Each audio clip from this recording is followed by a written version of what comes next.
तो आज का महामुकाबला बहुत ही खतरनाक होने वाला है, क्योंकि यहाँ पर लड़ेंगे मजनू वर्सेस नन्हा पहलवान। लेकिन नन्हा पहलवान अभी तक दिखाई नहीं दिए हैं, हमको तो लगता है साला डर गए। आराम से आया करो बेटा। अबे ट्रेनर, मुकाबला शुरू कराओ। चलो भाई, देखो अपने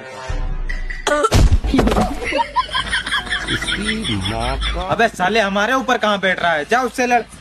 और ये पहला राउंड तो हमारे समझ से बाहर आ गया। चलिए देखते हैं दूसरे राउंड में क्या होता है। अबे ट्रेनर, बजाओ सीटी।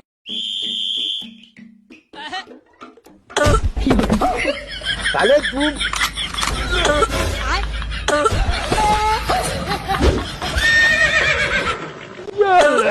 हट साला, हम इससे कुश्ती नहीं लड़ेंगे। साला इधर उधर खास कूद रहा है। जैसा कि हम लोगों ने देखा कि नन्हा पहलवान ने मजनू को किस तरह से धूल चटाया है, ऐसा मुमकिन तो नहीं है, बट आई डोंट नो कि ये उन्होंने कैसे किया। अबे साले ओ माय गॉड, ये मैं क्या देख रहा हूँ। मजनू फुल गुस्से में देसी का पौवा उठाकर गटागट लील रहे हैं। बाप रे, ना जाने क्या होगा अब। खत्म हो रहे हैं। और अभी तो रुको, क्लाइमैक्स अभी बाकी। रुको जरा। अभी तो फाइनल राउंड बाकी है।